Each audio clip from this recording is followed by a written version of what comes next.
குளித்தலை கடம்பன்துறை ஆற்றில் 2 கிலோமீட்டர் நடந்து சென்று புனித நீர் எடுத்து வந்த பக்தர்கள்.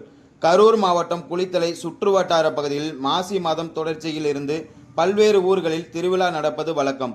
அதேபோல் திருவிழா முதல் நாள் குளித்தலை கடம்பன்துறை காவேரி ஆற்றிலிருந்து அபிஷேகத்திற்கு புனித நீர் எடுத்து செல்வார்கள். காவேரி ஆற்றில் நீர்வரத்து குறைவாக இருந்ததால் சுமார் 2 கிலோமீட்டர் மணலில் நடந்து சென்று புனித நீர் எடுத்து வந்தனர். அதனைத் தொடர்ந்து குளித்தலை கடம்பர் கோவில் பகுதியைச் சேர்ந்த சமூக ஆர்வலர் மணிமுத்து அவர்கள், பல ஆண்டுகளாக இந்த நிலைதான் உள்ளது, ஆகையால் சம்பந்தப்பட்ட அதிகாரிகள் நடவடிக்கை எடுத்து திருச்சி அம்மா மண்டபம் போல் படித்துறையில் புனித நீர் எடுக்கும் வசதி செய்து தருமாறு கோரிக்கை விடுத்துள்ளார். வணக்கம், என் பேர் மணிமுத்து. குளித்தலை நான் பிறந்து வளர்ந்து நான் இவ்வளோ வருஷமாக நான் இங்கே தான் இருக்கிறேன்.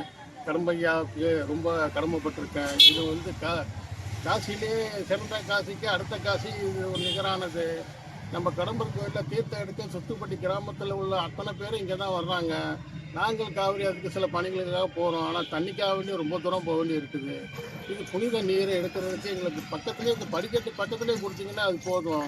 அதே போல் இந்த நம்ம ஸ்ரீரங்கத்தில் இருக்கிற அம்மா மண்டபம் மாதிரி எங்களுக்கெல்லாம் வசதிகள்லாம் செஞ்சு கொடுத்துட்டிங்கன்னா இன்னும் ரொம்ப சிறப்பாக இருக்கும். இதை சம்மந்தப்பட்ட அதிகாரிகள்லாம் கொஞ்சம் எல்லாம் கவனித்து ஏற்பாடு பண்ணி கொடுங்க.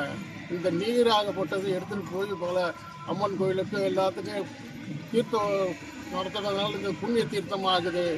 அதனால் கொஞ்சம் பெரிய அதிகாரிகள் சம்மந்தப்பட்ட அதிகாரிகள்லாம் கொஞ்சம் கலந்து ஆலோசனை பண்ணி இந்த தண்ணியை வந்து படித்துறைக்கு பக்கத்தில் கொண்டு வந்து கொடுத்துட்டிங்கன்னா மிக அழகாக இருக்கும். இது வந்து அற்புதமாக இது ஆண்டாண்டு காலத்துக்கு நல்லபடியாக நடக்கணும்னா இந்த தண்ணி பக்கத்தில் வந்தால் கொஞ்சம் சிறப்பாக இருக்குங்கிறது தான் எங்களோட ஆசை. அதை நிறைவேற்றி கொடுத்தீங்கன்னு நான் ரொம்ப நம்பிக்கையோடு காத்துக்கிட்டு இருக்கோம். இதுக்கிட்டு நாங்கள்லாம் வந்து இந்த கடமையை சரிக்க கடமைப்பட்டிருக்கோம். அதே போல் நீங்களும் கொஞ்சம் ஒத்துழைப்பு கொடுத்தீங்கன்னா மிக மிக சிறப்பாக இருக்குங்கிறது என்னோடய ஆசை. அதை நிறைவேற்றி கொடுங்க. நன்றி, வணக்கம்.